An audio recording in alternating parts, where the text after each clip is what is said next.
in mind, such as developing program for nutrition month at a long-term care facility, for example. And the second section, group counselling, which will provide guidance for working with groups where the objective is behavioral changes. For example, to lose weight. Okay, contohnya. Sekejap ya, background sangat bising.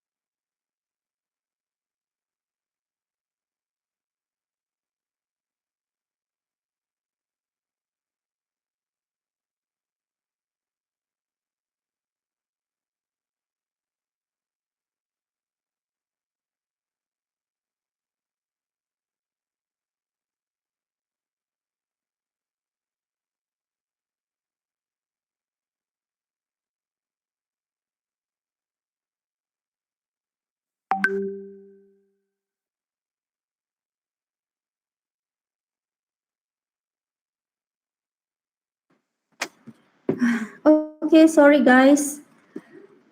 Okay, so this would be your learning objectives for this topic, which at the end of this lecture you will be able to discuss or explain characteristics of 3 common communication styles, and then identify desirable characteristics and behaviors of group facilitators.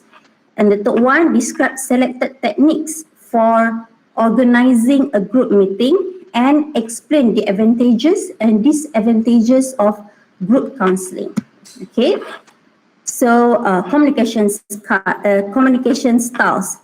So we'll be looking at some factors that are common to a leader of any group. I'm sure you have you dekat sekarang tahun 2 kan, so meaning that you have been exposed to be part in any committee ataupun secretariat, so you have a leader ataupun orang atasan you yang you kena buat task dan sebagainya. So you can actually reflect back macam mana diorang punya communication styles diorang and what are the things that they use in order to ensure that the committee is working towards an objective, the same objective. Okay, so you akan identify lah this kind of things, you reflect back. Okay, dulu aku punya ketua macam mana pangai dia, jenis assertive ke, jenis submissive ke.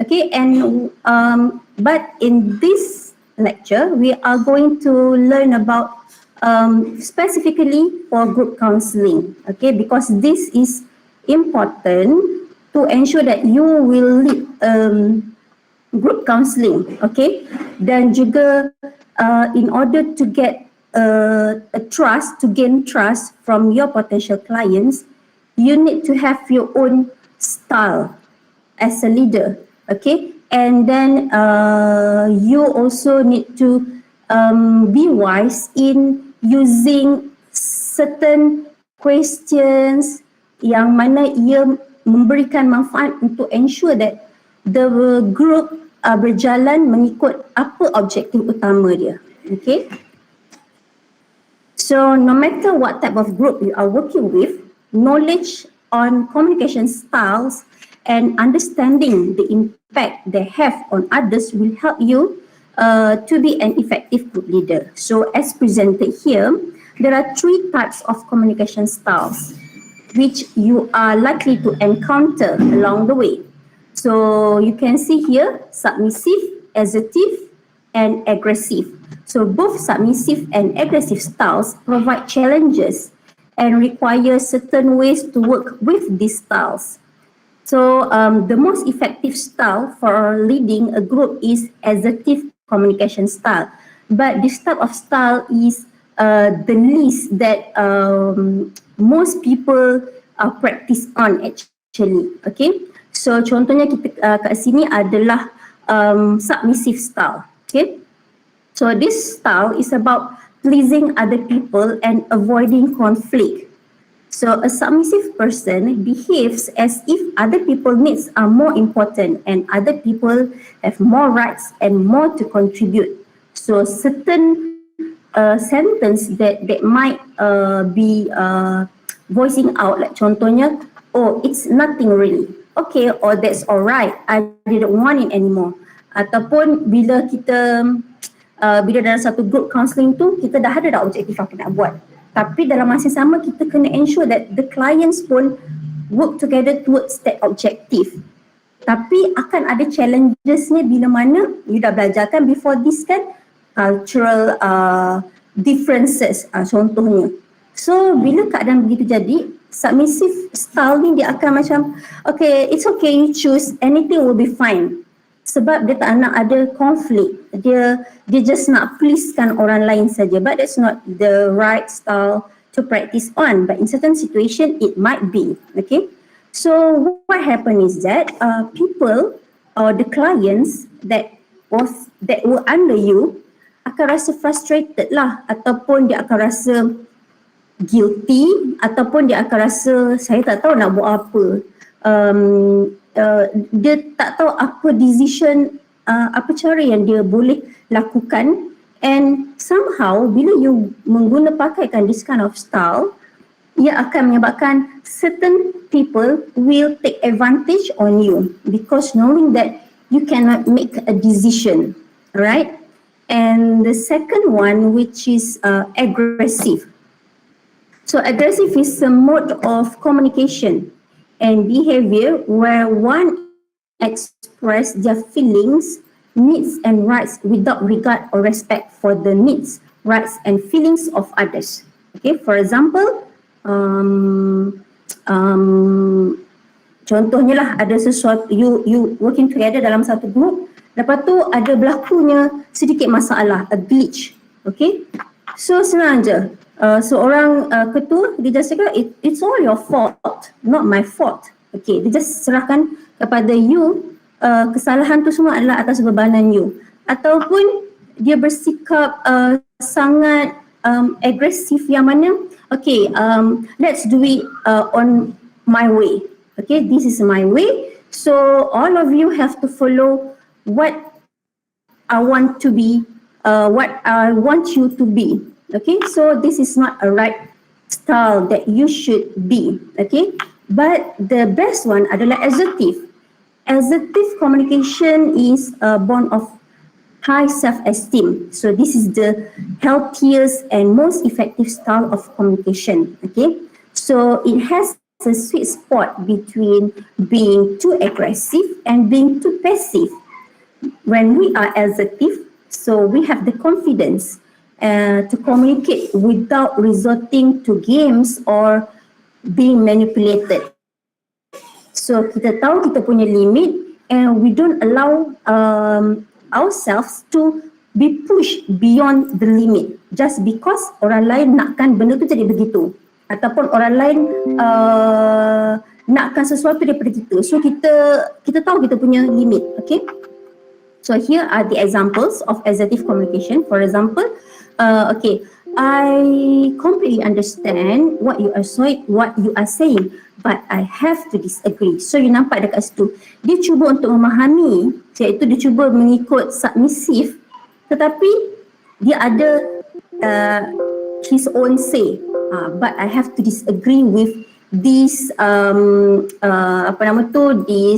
contohnya these thoughts. Okay, ataupun dia pun express juga, I feel frustrated when you are late for meetings. So benda ni jarang untuk sesetengah leader bersikap begitu. Dia just lebih kepada submissive maybe. Okay, and then ataupun satu lagi, could you explain the reasoning behind your decision so I can try to understand what you are doing.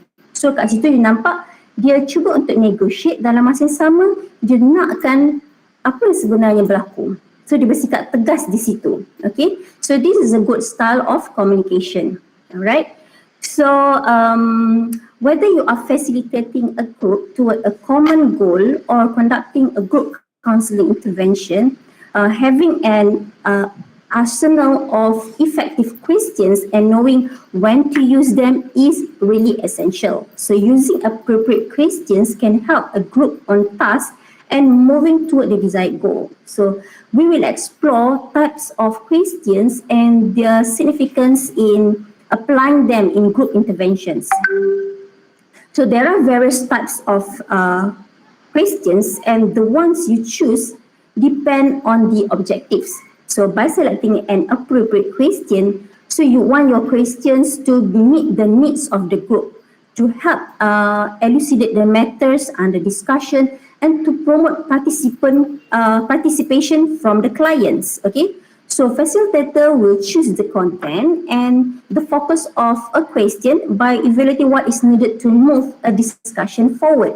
So kita tak nak satu discussion tu sepi saja.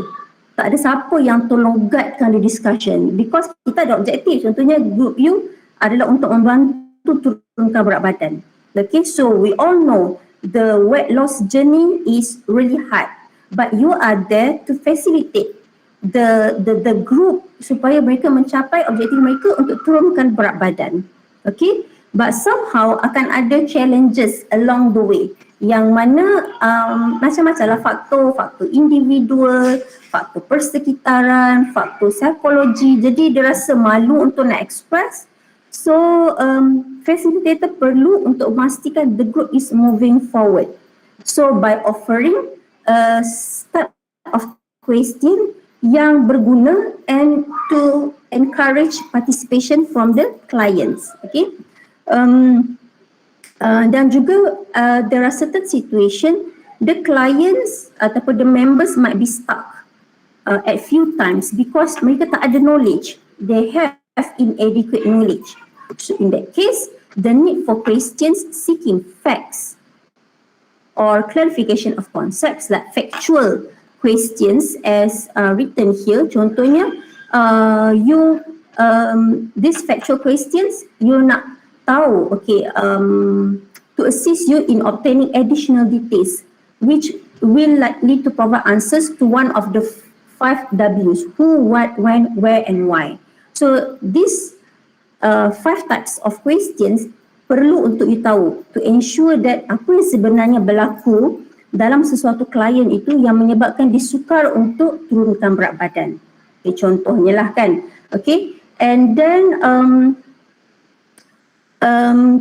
contoh yang lain pula, for example, if the discussion appears to be disjointed, so a process question may be asked in order asking participants to choose a solution, predict what will happen, or to compare and contrast between two situations, such as, okay, you tanya, what are the advantages of losing weight?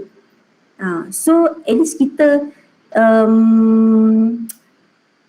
tanya balik dekat dia, dia tahu tak, dia aware tak kenapa dia kena turunkan berat badan, apakah kebaikannya. Okay, so if there is a need to address emotions that could be arise along the way, so effective questions can be used, probing for opinions, feelings, okay,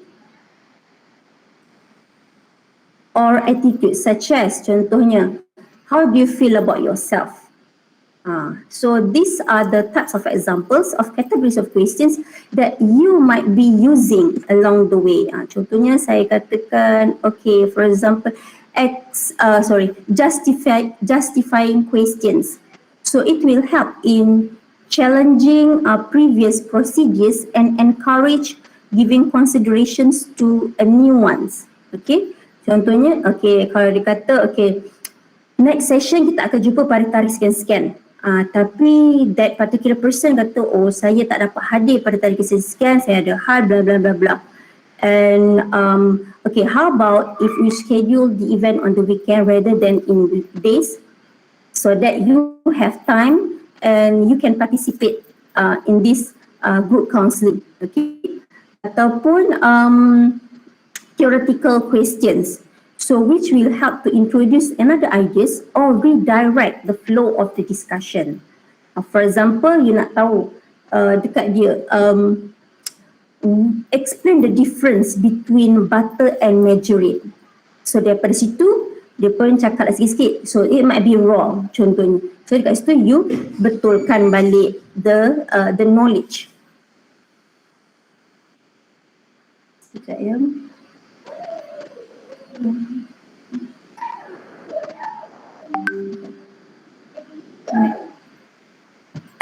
Okay. Macam mana saya sekejap ya. Tak payah lah situ, tak payah. Just hijau je. My son pun ada kelas juga. Alright, and then here are the list of ineffective questions and possible alternatives. So kalau ineffective ya inilah thumbs down contohnya. Who made the decision? Why did not you finish? What's your problem? Why did you do that? Who wants to tell Ali contohnya about this problem? You didn't know better than that. So ini adalah kata-kata soalan-soalan yang akan membunuh. Soalan-soalan yang akan membuatkan klien merasa demotivate. So in fact, instead you can ask, okay, where do we go from here? Bila dah contohnya dia jumpa jalan stuck. Contohnya dia kata, okay, saya dah berjaya turunkan berat badan, but then berat saya maintain je dekat situ, tak turun-turun walaupun saya buat benda yang sama. Okay, so you beri dia jalan. Okay, ataupun you ask for dia punya opinions, pendapat dia. So where do we go from here? So what needs to be done? What needs to be completed? Okay, what else? Instead of you tanya anything else, so you can just say, ask what else? And then you reflect juga balik, what were your specific objectives? And what is the best way to handle this? What support that you might need? So this type of questions shows that we offer empathy to the client. Okay, so dia rasa feeling appreciated. Okay, berbanding kalau kita tanya soalan-soalan yang killer. Alright? Okay, next. This slide shows you a list of questions that are generally found to be effective in a group setting. Okay, for example, you tanya soalan yang berbentuk open-ended question would be better than closed-ended question. So can you tell me more? Contohnya dia cerita, okay, saya rasa mungkin saya tak boleh pun nak turunkan berat badan. Dia dah cakap macam tu kan. So can you tell me more? So kat situ dia cerita kalau okay sebabnya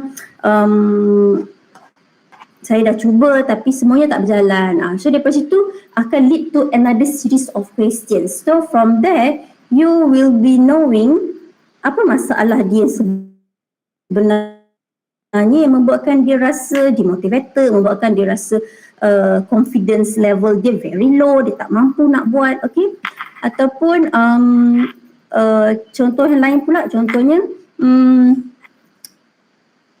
okay, what options do you have of getting past this barrier? Macam tadi, barrier dia adalah dirasakan family dia tak sokong ataupun tak membantu dalam proses turunkan berat badan tu. Okay, so you ask the questions, the effective question, what options do we have of getting past this barrier?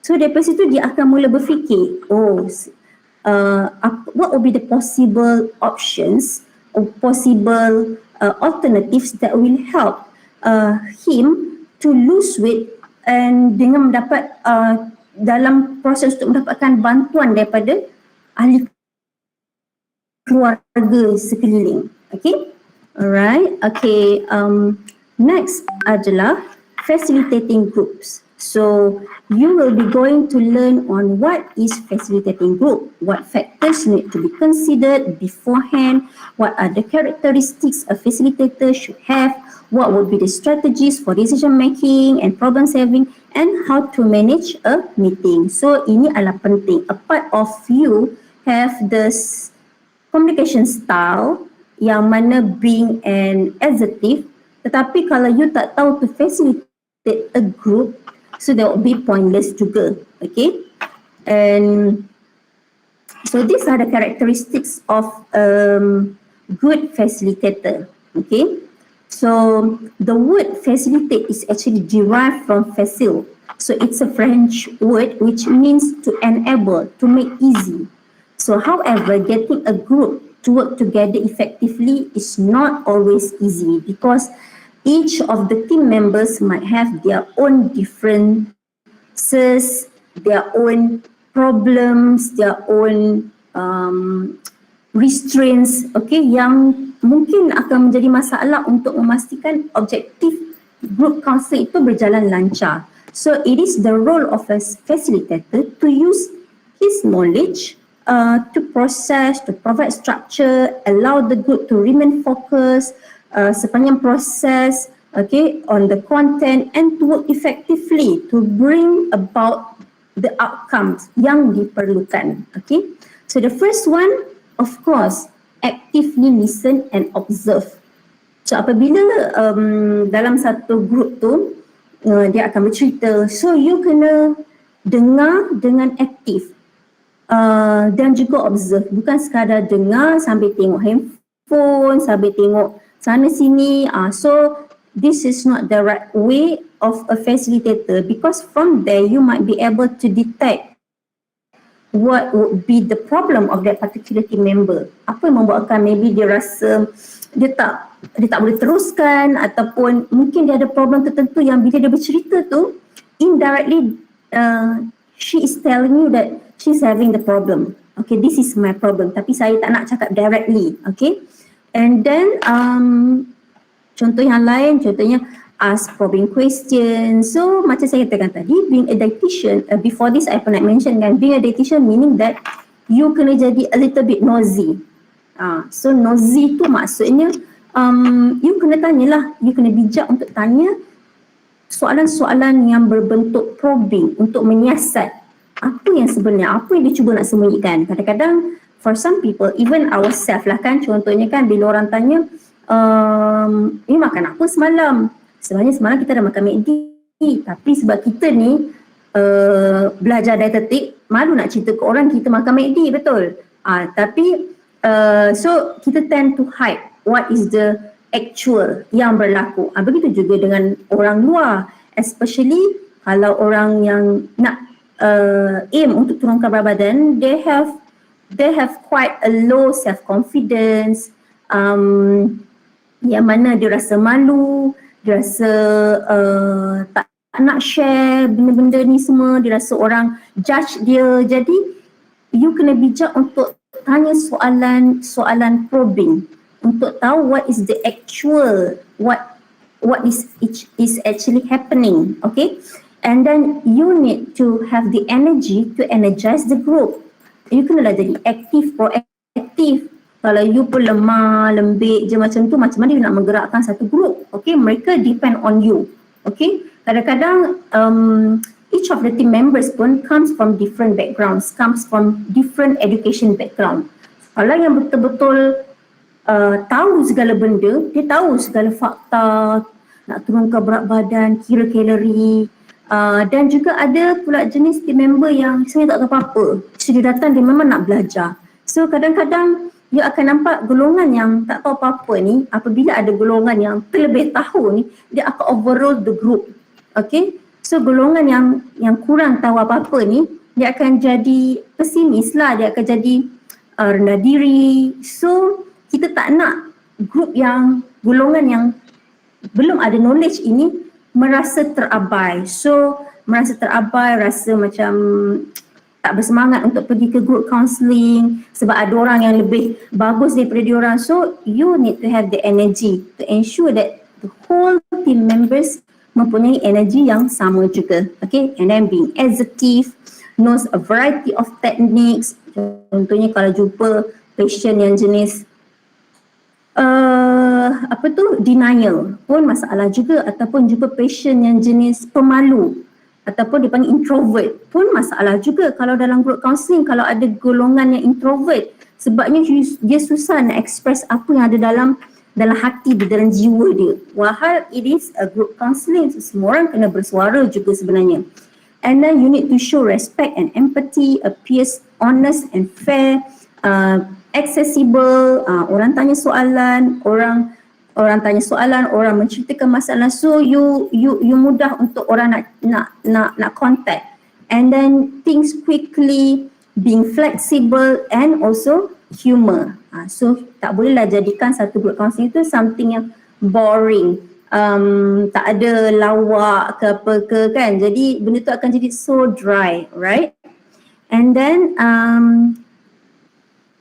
goals. So in a group counselling, okay, the process of facilitating a group includes creating an open and inclusive environment using methods that allow group members to interact productively with each other. So, but the first task at hand is the preparation. So there should be an understanding of why there is a need to have a meeting, okay? So the goal of the meeting, like as presented here, it should be specific, concrete, positive, realistic and practical. So itu adalah objektif sesuatu meeting, okay?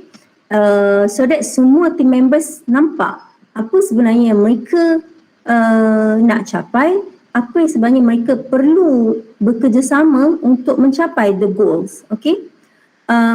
However, as a leader, there are few factors that need to be planned beforehand, including who need to attend the meeting, when the meeting will occur, where the meeting will take place, and then what potential problems that could occur that need to be addressed before the meeting, what kind of support system that should be provided beforehand. Contohnya, kalau sebelum ni kita buat physical meeting, kita kena ada LCD, PA system, PC untuk kita nak projectkan our presentation, okay?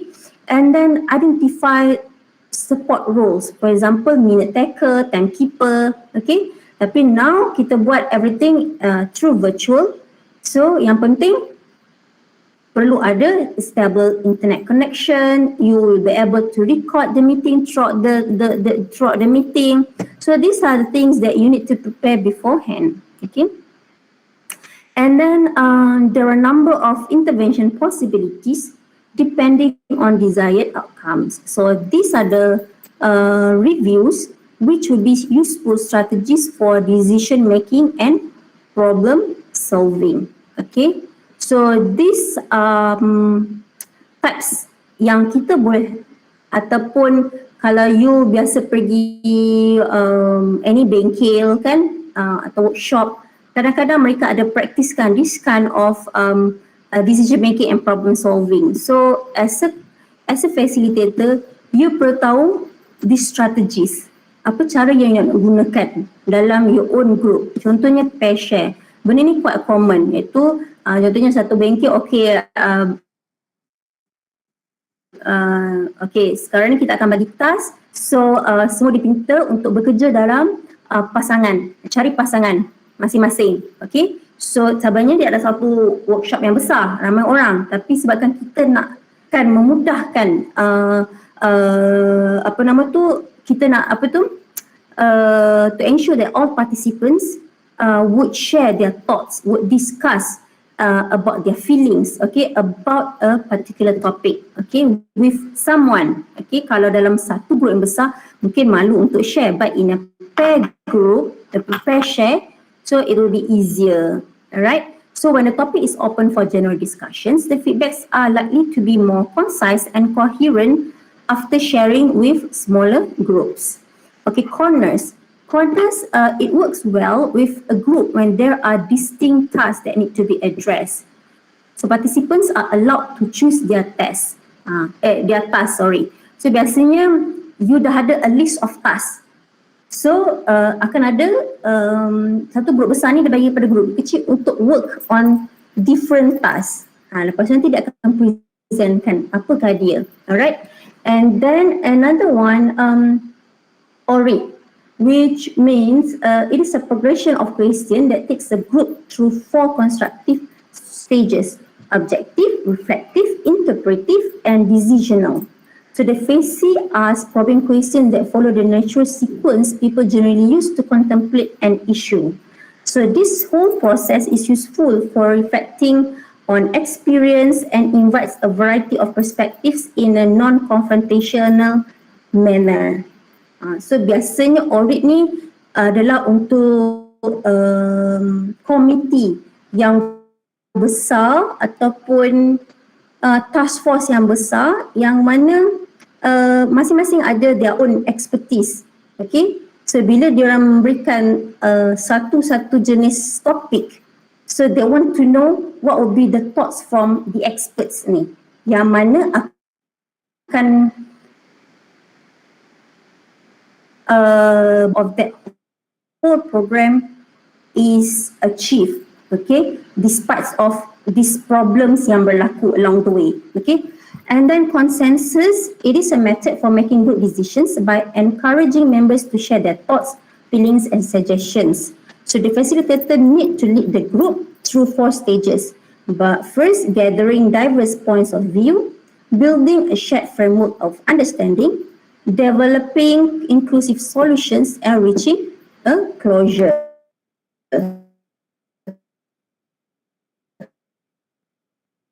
Okay. All these 4 types of decision making techniques will take place. Okay, contohnya macam in pair share. So macam mana the process dia? Sekejap ya. The facilitator should supply 1 to 3 questions for discussion. So contohnya, can you name 2 possible business to invite to the health fair? And what would be food or nutrition related activities which should be at the fair?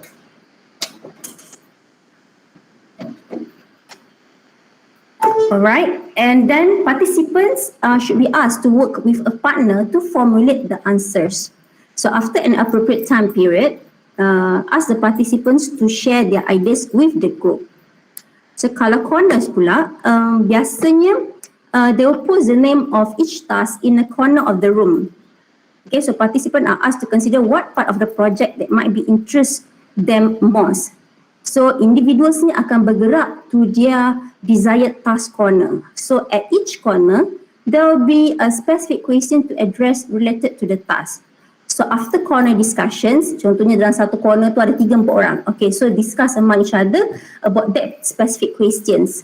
So bila dah ada discussions ya, so they'll be asked to report back to the whole group. Okay, so corners lebih memudahkan sebabnya dia dah facilitator dah siap-siap bagi task. So setiap satu task tu apa cara untuk menyelesaikannya, apa challenges that might happen and how to selesaikannya. So ia memudahkan untuk semua orang. Alright, so contohnya pula kalau audit, for example a group has just finished implementing a health fair. So the objective discussion question will focus on getting the facts. So possible question like how many agencies participated, what do you observe. So the reflective questions yang mana fokus on emotions and feelings. Contohnya, you tanya, what was the most challenging part of organizing the event? So semua orang bercerita, okay, problem dia susah nak dapatkan budget, susah dapat kerjasama daripada participants, bla bla bla, contohnya lah. Okay, and then interpretive discussion. So which the question focus on values, meaning, purpose and the significance to the group. Question is dia, okay, what did you achieve by organizing this event? So apa yang you dapat capai? Okay, itu ceritakan. Okay, apa yang kita nampak adalah kita dapat meningkatkan awareness di kalangan public. Okay, so they get to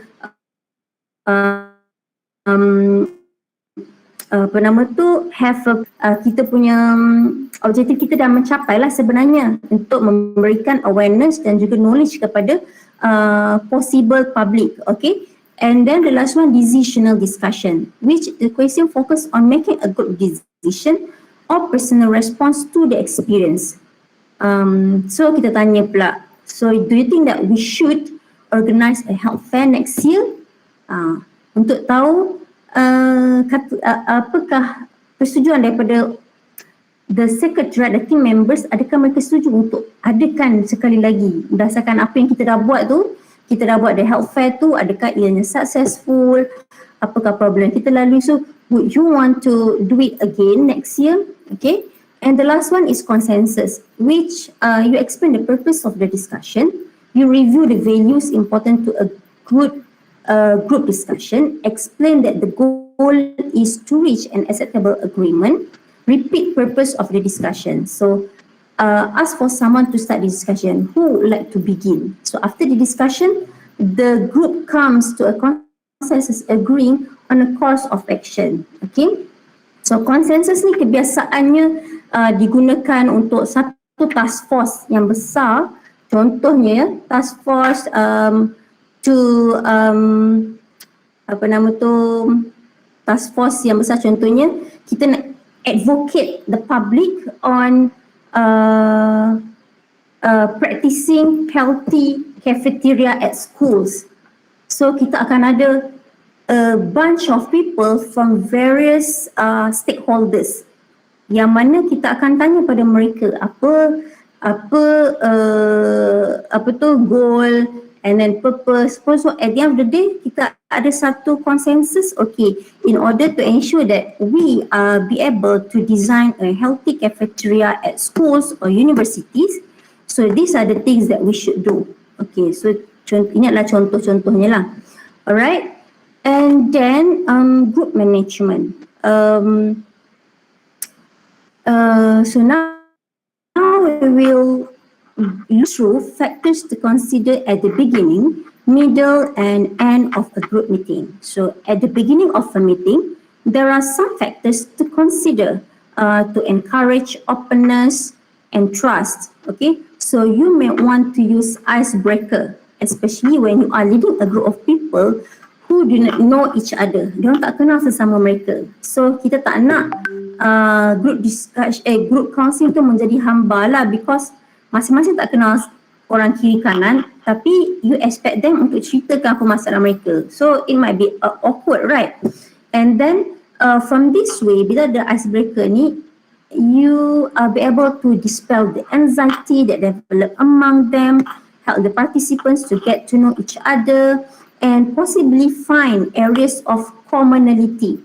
Contohnya dia sepanjang team members tu kan, so yang A ni dia cakap, saya dah cuba dah turun berat dah lama dah 3 tahun dah cuba dah, mula-mula jadi lepas tak jadi. Lepas tu kawan pun cakap, yelah saya pun sama juga, mula-mula jadi turun berat 2 kilo, lepas tu tak turun-turun, saya pun dah malas dah. So at least mereka ada satu commonness lah dekat situ yang mana mereka dah pernah cuba, cuma mungkin apa yang mereka cuba itu tidak betul, tidak tepat caranya. Okay, and then you may also ask the participants to describe the expectations of the group process. Okay, so in order to run an effective meeting, a facilitator will need to guide the flow of participation and keep the focus on the content. So if the flow of meeting appears to be lagging, the following might provide some simulation ideas. For example, what's making the most sense about what we have covered so far. And then in closing the meeting, okay, so you could summarize the group decisions and ask what else rather than anything else.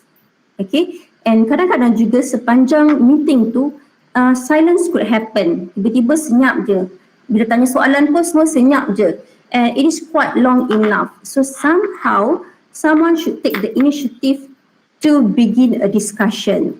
Tidaklah kita membiarkan the silence tu berlarutan. So at the end of the day, kita tak akan dapat capai apa yang sepatutnya nak dicapai. Okay?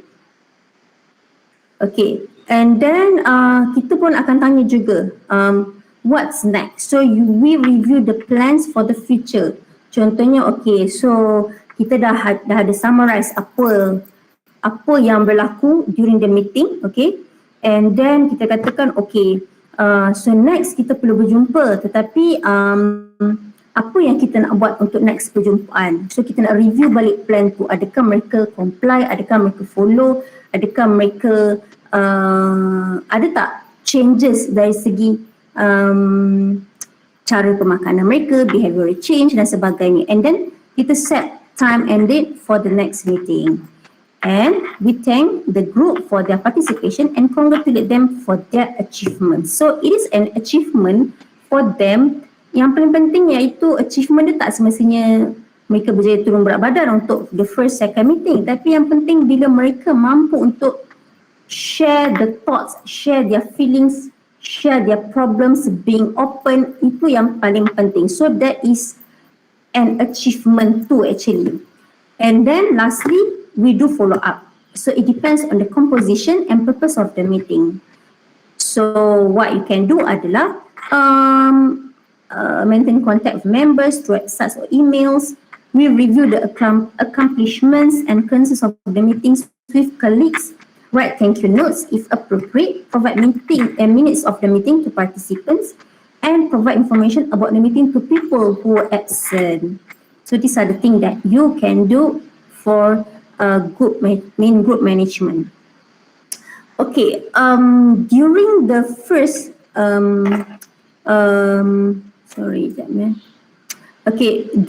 at the beginning of a group meeting, it is important for you to set a common ground rules.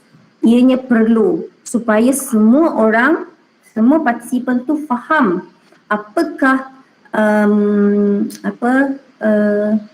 bukan undang-undang, apa kita panggil, apakah do's and don'ts, okay, yang mereka perlu tahu semasa meeting, okay, iaitu contohnya attend all meetings, be on time, okay, be punctual, okay, and then to start, you as a facilitator, you should start and end meetings on time. So you nak your punya clients pun on time, tapi you sendiri pun kenalah start and end meetings on time. Kalau kata pukul 11 habis, 11. Jangan drag, because somehow people ni dia ada their own schedules yang perlu mereka kejar, okay? And then be willing to share with the group. Listen to and show respect for the opinions of others. Don't be judgmental. So semua ini perlu diterangkan, because we don't want bila ada seseorang individu menceritakan apa masalah dia, but ada orang lain pula ketawakan pula dengan apa yang diceritakan. So membuatkan dia rasa sedih lah, dia rasa malu untuk share things. And then look for value in every idea. Listen openly. Follow the agenda, adhere to the rules of confidentiality. Apa benda yang di-share sepanjang group counselling, it should be remain in that group. You tak boleh nak ceritakan, you as a facilitator tak boleh ceritakan kepada facilitator yang lain, ataupun you sebagai team members tak bolehlah cerita dengan orang lain yang mungkin eventually dia kenal pula team member tersebut. Kan dah memalukan, alright? And then refrain from engaging in side conversations. So as even the participant pun tak bolehlah mereka nak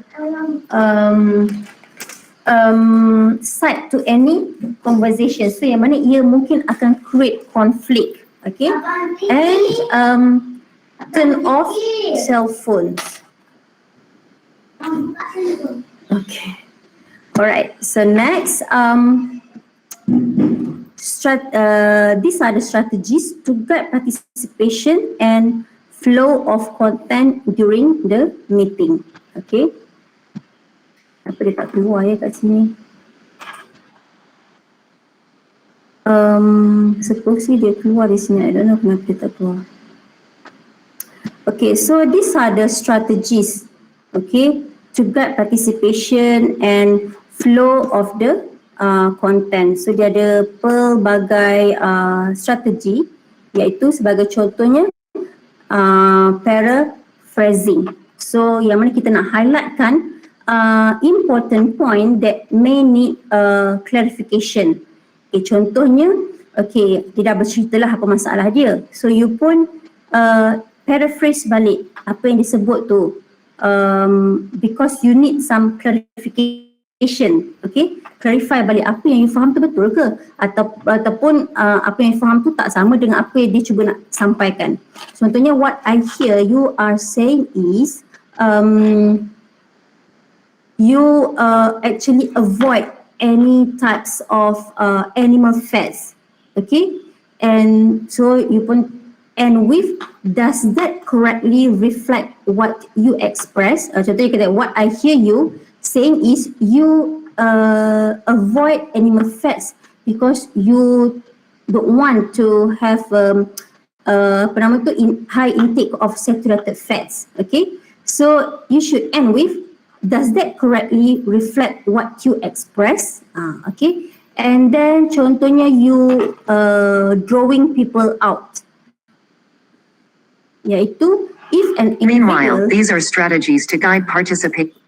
if an individual has expressed a vague or unclear ideas, so paraphrasing is used and then there is a request for clarification. So can you elaborate on this idea? So how so that you think that idea would be beneficial for you in order to lose your weight, okay? Ataupun encouraging, iaitu you provide an opening for all to participate without calling on a particular non-participating individual. So contohnya seseorang ni dah menceritakan okay, dia ada isu dia, okay, ataupun isu dia kata saya dengar orang kata nak turunkan berat badan ni sebenarnya tak sesuai kalau saya nak berlari. Okay, so you nak create an opening untuk orang lain pun berfikir adakah betul ataupun tidak apa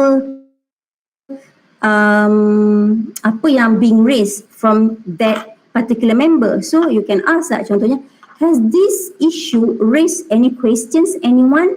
So or anyone have thoughts about this? So from there juga kita dapat identify their level of knowledge.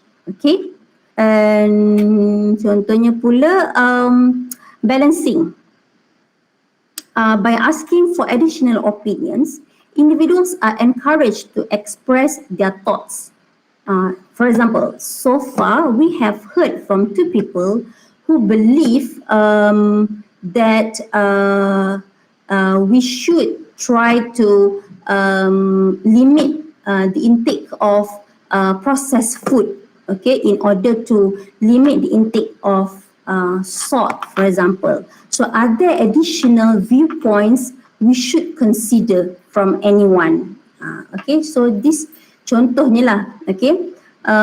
Okay, next pula group counselling, which is provided by dietitians or nutritionists, and it is intended to elicit behavior change related to the nutritional issues.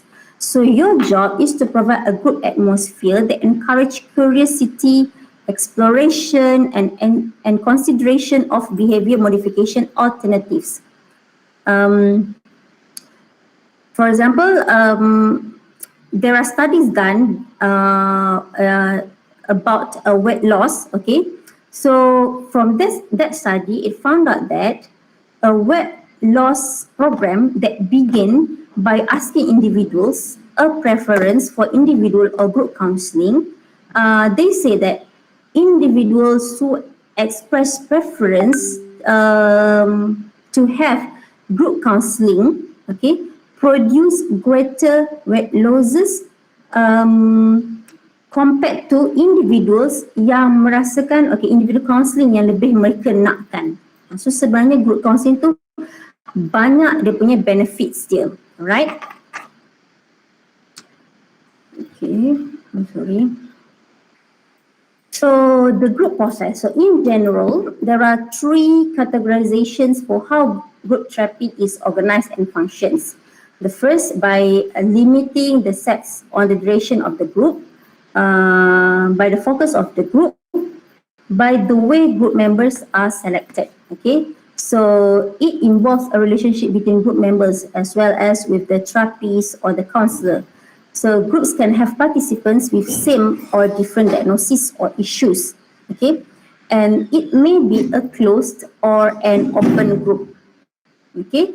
So these are the type of groups that is commonly were conducted, okay? So the common one actually adalah open groups ataupun support group. So where participants are encouraged to participate but without commitment to any sets of number of sessions, okay, and participants generally generate the topics and share their own experiences. So what will be your role? Your role is to facilitate the process, and somehow this support group works well with women, infant and children programs ataupun diabetes clinics ataupun dialysis, okay. And here are the responsibilities as a facilitator to facilitate a group process. So they should have, these are the things that they should have lah actually, iaitu gather and identify useful resources, identify and support needs of the group, do icebreakers and make sure all group members feel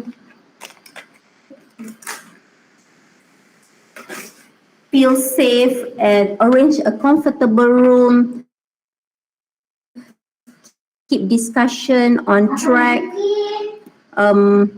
keep discussions moving towards change talk, make sure all members feel their contributions are important, encourage all members to contribute, actively listen, correct the misinformation and to provide structure for the group. Okay, so these are your responsibilities. Yeah.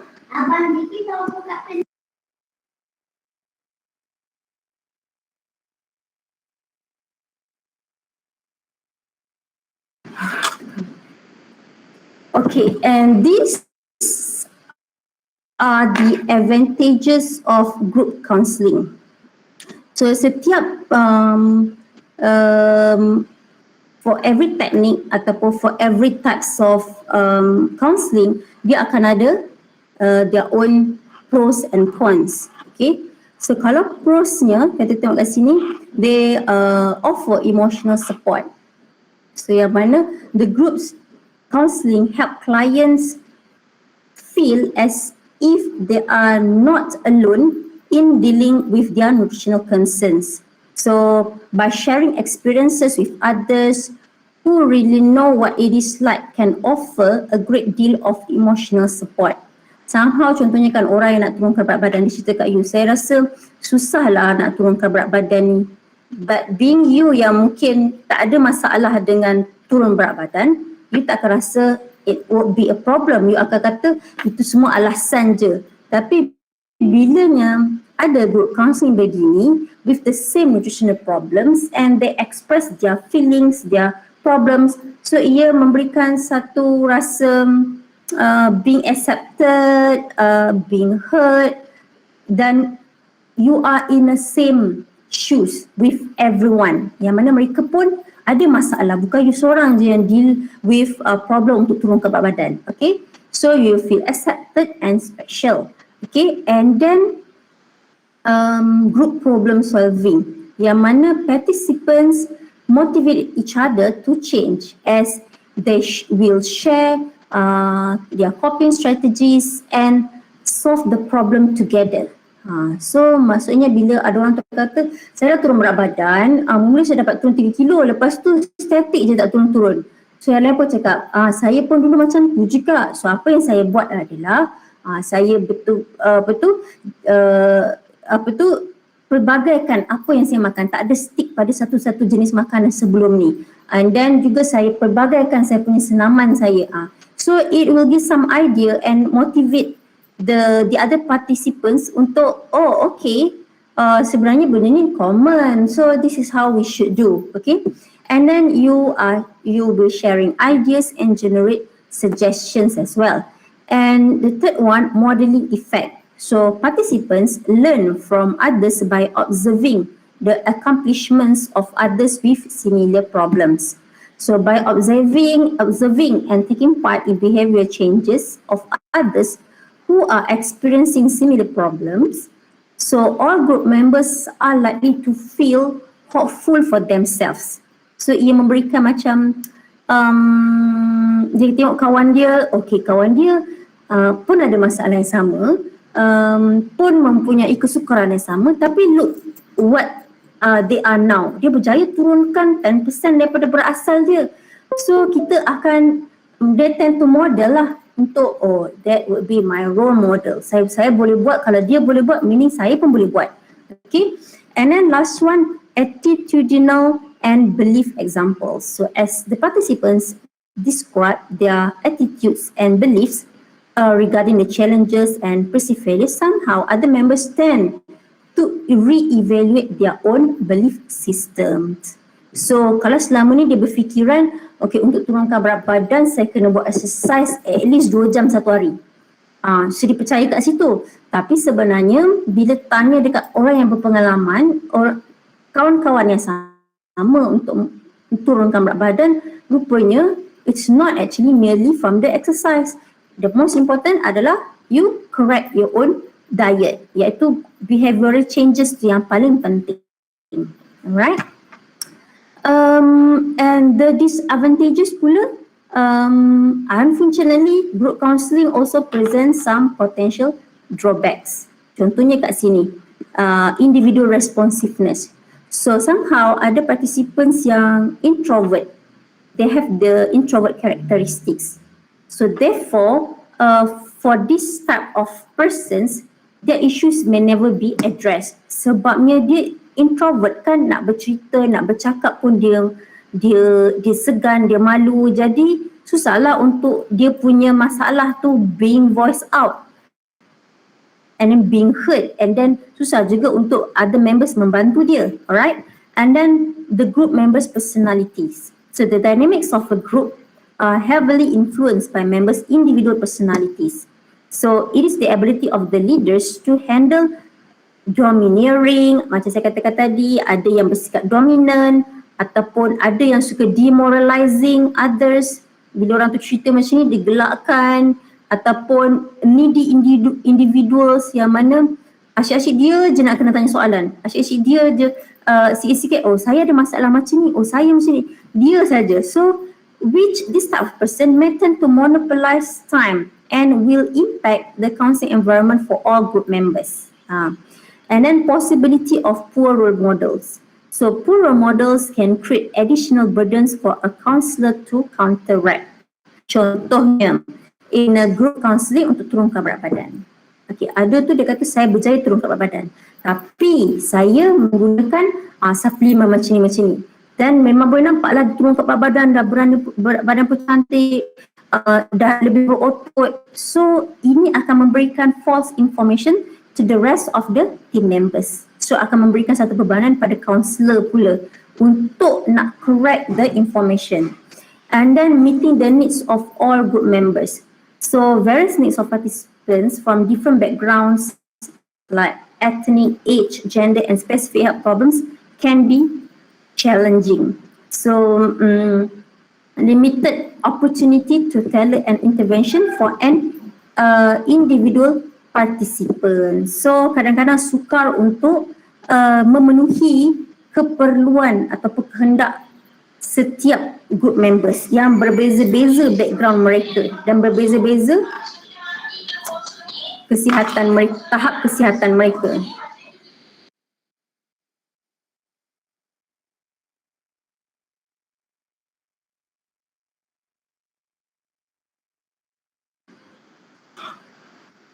Okay, next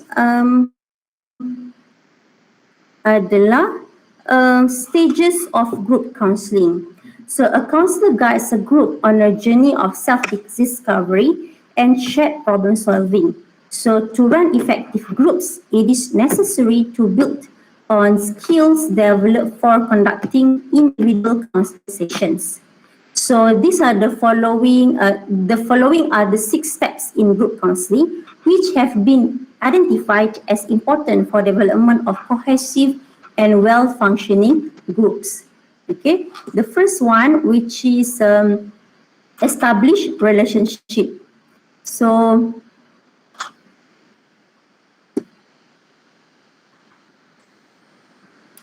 for establishing the rapport, facilitators should show empathy, appear to be warm and genuine, and use of relationship building response, have an attentive behavior and effective body language.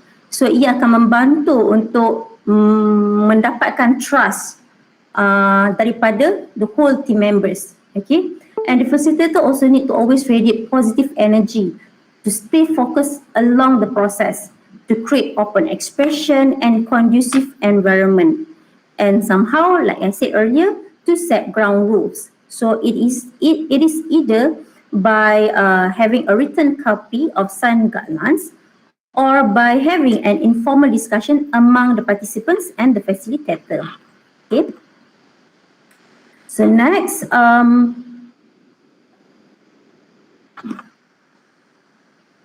balance the information which facilitator and group might be generated. So the challenge for nutrition counsellor is to cover a preset curriculum and integrate the client needs and experiences and allow the group to generate solutions and problem solving. So how to handle this potential problem? Like, for example, ask the participants in the first session to identify their pressing concerns and then find solutions for that concerns first before heading to the preset list of tasks. Okay. So next, design problem solving strategies. So by providing opportunities for group problem solving rather than having the counselor tell participants what they need to do. Okay, kita tak berikan arahan tapi kita berikan ruang untuk mereka berfikir and discuss what would be the right way to do untuk nak selesaikan one particular problem. And you may break them into smaller groups for designing individual goals. So you may practice, yang tadi saya dah tunjukkan ada 4 techniques in decision making. Okay, iaitu apa dia? Boleh anyone wrap up apa benda yang kita dah discuss tadi in decision making, apa dia? Cara yang kita boleh gunakan. First one apa dia?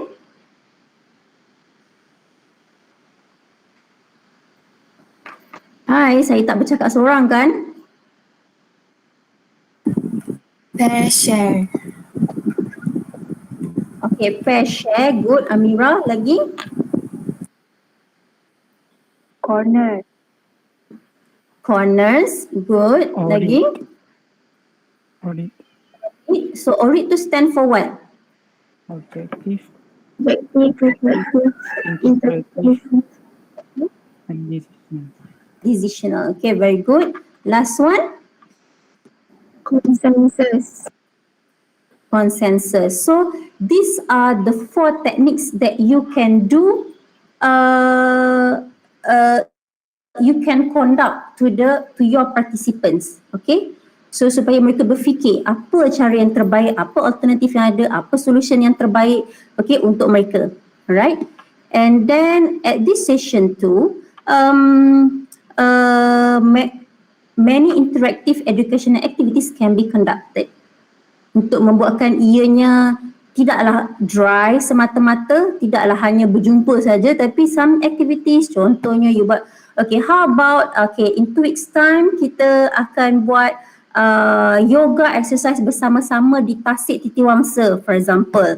Okay, ataupun we do a trail walk at Bukit Kiara, ataupun healthy cooking demonstrations, ataupun grocery store tour. So these are the things that you can do supaya mereka nampak they can do it hands on, and it will create a very good social interactions between the participants. Okay, and next yang mana,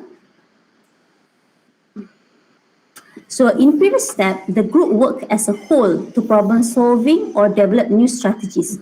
So these provide opportunities for each member to rehearse the skill, and it can occur when they are divided into smaller groups, group of 2 or 3. So the new skill should be something clients can use before the next group session. So members can report on their experiences using this skill in real life. Okay, so ianya reflect balik pada yang tadi itulah, macam mana apa yang mereka dah buat. Lepas tu bila dah bagi kepada sesama mereka, so kita nak tahu apa experience daripada team members yang lain pula. Untuk nak tahu dia orang faham ke tidak, ataupun would that get some new skill or new knowledge, okay, and then they can report their experiences using the skill in real life. For example, you buat, okay, kita hari ni tengah belajar berkenaan dengan measuring portion size, ataupun we analyze the blood glucose records, okay, and then you work in a group untuk modify a recipe supaya ianya adalah healthy berdasarkan knowledge yang you dah terima before this. Okay, so you apply back the knowledge that you have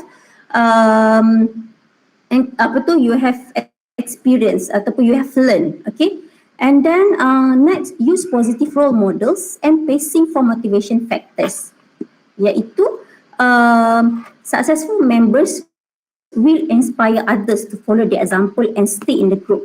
However, there might be hindrance from clients who are having difficulty and fear to be monopolizing the group time with their problems. Kadang-kadang ada, bila jumpa dalam group members macam tu kan, sebenarnya dia tak cuba pun skill ataupun knowledge yang dia dah diajarkan, but instead, so of course dia tak akan mana-mana, tapi dia bersikap monopolize, yang mana dia akan tend to share about it to the team members.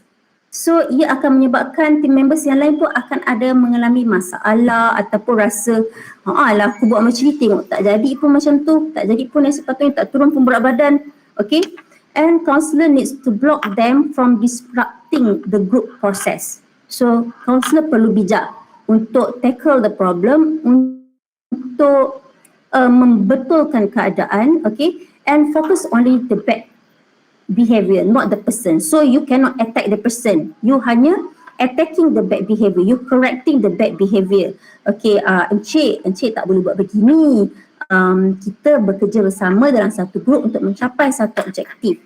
So kalau encik rasa encik belum berjaya lagi untuk turun berat badan, mungkin ada sesuatu yang menyebabkan encik tak mampu untuk capai. So kita cubalah bercakap baik, and kalau boleh kita involvekan that person. Okay, apa yang encik rasa? Encik dah apa yang encik rasa sekarang ni? What are you feeling now? And how ataupun what you can do after this untuk pastikan ada berlakunya penurunan berat badan tu, contoh. Okay?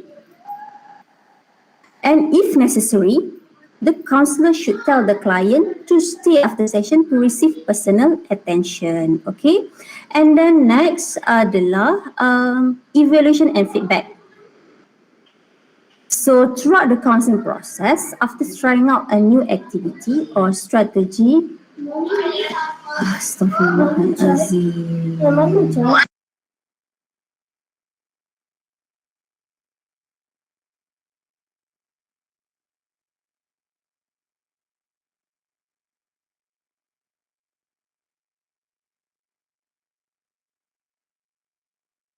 Okay, so throughout the counselling process, after trying out a new activity or strategy, the facilitator should elicit feedback from the group. So for example, okay, since we began meeting, what did you find particularly useful? So you tanya dekat dia balik. Sepanjang daripada kita mula adakan sesi ini, apa yang you rasakan berguna untuk you, okay, ataupun you boleh reflect balik kepada knowledge yang mereka dah terima sebelum ni. So did you find analysing glucose records of previous clients useful? So you tanya balik, adakah dia rasa benda tu bagus? Kalau tak bagus tu apakah sebabnya? Kadang-kadang kita kena tanya soalan macam ni untuk nak tahu tahap kesediaan mereka sebenarnya, tahap kesediaan mereka untuk berubah. Somehow ada certain people, mereka macam mana nak cakap mereka tak suka nak terima any fakta. Dia percaya apa yang dia nak percaya je. So kita ajarlah macam mana pun dia tak nak percaya. So bila kita tanya balik, kita do the evaluation and get their feedbacks. So from there kita boleh tahu dia ni are following or not during the discussion, during the group counselling. Okay, so kalau dia tidak, from there kita cuba korek pula. What would be the problem? Apa yang menyebabkan dia rasa sukar? Untuk nak tahu, mungkin dia rasa dia tak being accepted ke? Ataupun mungkin dia rasa apa yang diterima tu tak cukup, tak sampai sepatutnya dia expect, apa dia punya expectation pula. So this kind of things yang you boleh tanyakan kepada participants. Okay. Lastly is a closure. So you will need to end the session. You may provide a summary which may include what you want to emphasize as well as the problem, solutions and change talk discussions. So you can consider requesting members of the group to contribute to the summary. So you tanya balik kepada participants, okay, apa yang kita dah belajar daripada mula? Tanya balik setiap salah seorang.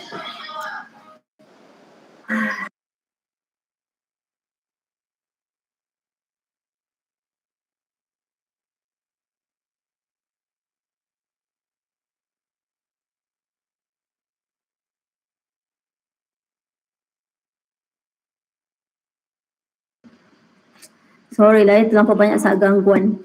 Okay, and then some possible questions include the following.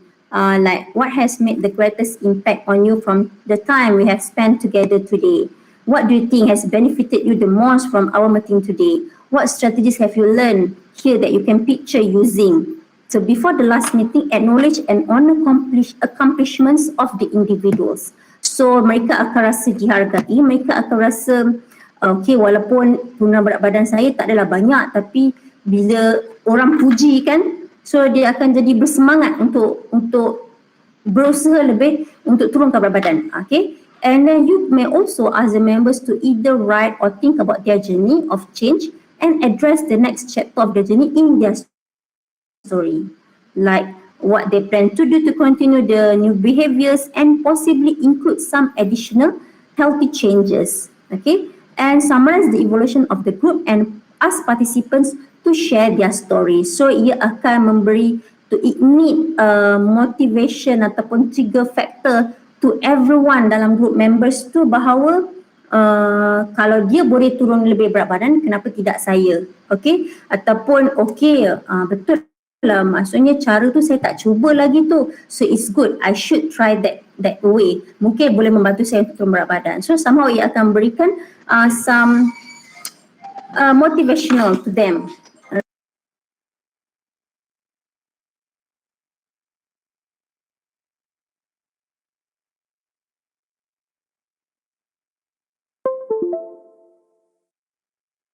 Okay, next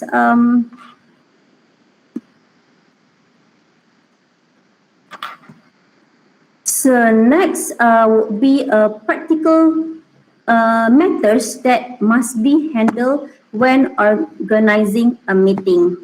Okay, contohnya by allowing adequate time for organization. Tak adalah last minute you bagi tahu kelas akan ada esok pagi ataupun meeting kita pada esok pagi, so tak boleh lah kan. So you kena kalau boleh develop lesson plan.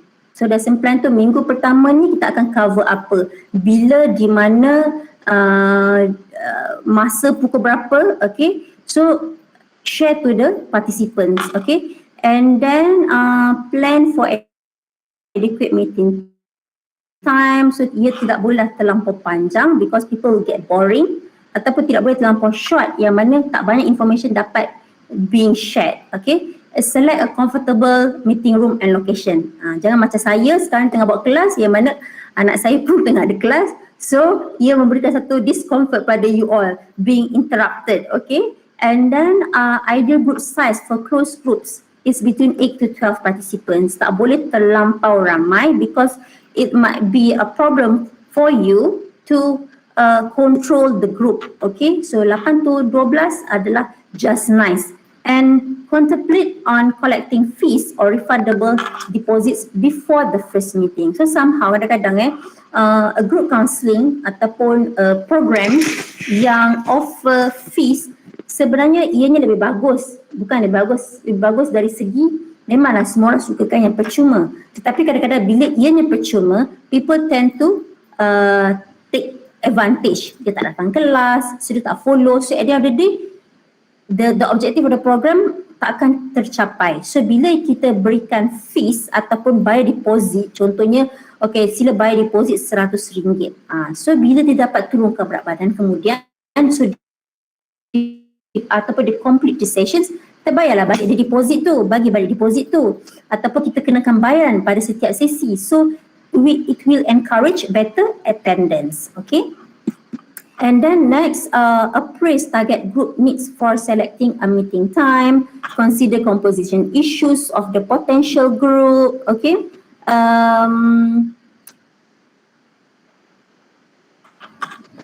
Like groups with common health concerns, age and genders are likely to share similar needs and goals. However, some diversity can provide valuable experience. So, kadang-kadang bila ada perbezaan pendapat ataupun background, ianya lebih bagus because sometimes we tend to overlook for certain things. Okay. And then next, interview can be done through phone or face-to-face, which suits better the most. So kalau contohnya macam sekarang ni, most of the session would be done virtually. And then you determine the stability from the participation, from the participant, and design a program that better meets their needs. Okay, next, group leaders should not be considered interchangeables because new leaders might break the continuity and cohesion and will create disruption. So kalau boleh biarlah orang yang sama sepanjang proses ataupun satu atau dua orang yang berbeza akan mengikut topik. Okay. And then next, test run activities to avoid glitches and ensure adequate equipment and supplies. Okay, next, make an outline of topics, activities and the amount of time expected to be spent on each of the program ataupun activity. Okay, next, sharing food encourage bonding. So, mungkin akan ada diberikan refreshments, tapi kalau macam sekarang ni semuanya virtual memang tak adalah refreshments kan. Alright, and lastly, if a participant miss a meeting, encourage group members to call to review what was covered on that particular day and encourage attendance in the next meeting. So you may even design a buddy system. So dalam a group of 12 tu, dia adalah setiap satu tu kawan baik dia yang mana akan sentiasa mengingatkan, akan sentiasa memberikan information dan sebagainya. Alright, so okay, so that's all for group facilitation and counselling. So untuk ending a counselling session, saya share the video tu saya akan share di learning activities, dan juga for these two topics saya sudah sharekan tutorial untuk you all selesaikanlah dalam masa seminggu ni. Alright. Okay, ada apa-apa soalan ke daripada semua? Okay.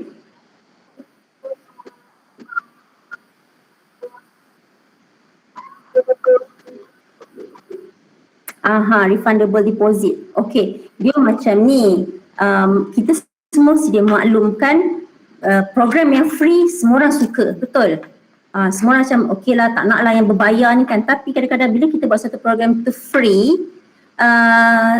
dan satu sesi untuk weight loss tu, dia bukan satu sesi, dia akan ada up to like 10 sessions.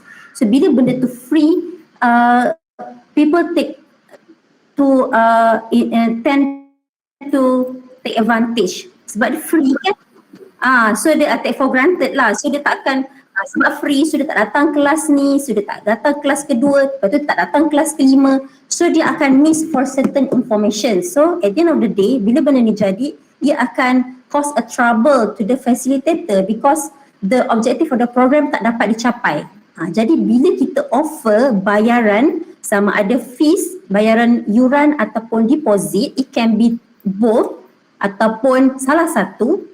Contohnya dia kata okay, bayaran deposit diperlukan contohnya RM100.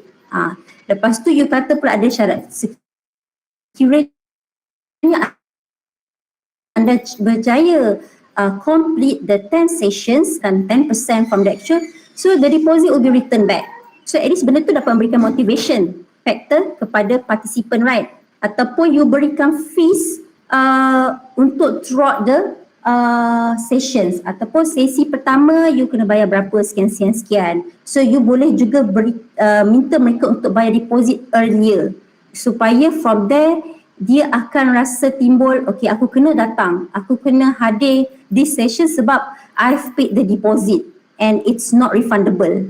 So you can offer like refundable or non-refundable. So it depends on your strategy actually. Okay, faham? Exactly. Right? Okay, welcome. Ada apa-apa lagi nak tanya? Doktor, saya nak tanya untuk yang learning activities untuk topik yang facilitating ni, kan doktor ada cakap discuss what type of counselling you might offer untuk teenage with eating disorder ni kan. So basically kena explain the stages of group lah kan, the stages of group counselling. Saya prefer macam ni. Contohnya saya nak you berikan you justify your answer. You nak offer group counselling ke ataupun individual counselling? Or you wanna do both? So you give your justification kenapa group counselling tu mungkin berkesan, individual counselling mungkin berkesan. Tapi untuk particular problem iaitu eating disorders. So you tak perlu ceritakan the proses. Saya tak nak tahu sangat the proses. Saya nak tahu which one yang you rasakan would be the best that suit the conditions, the problems tu. Okay, faham. Okay, thank you doktor. Alright, welcome. Yang lain ada apa-apa nak tanya?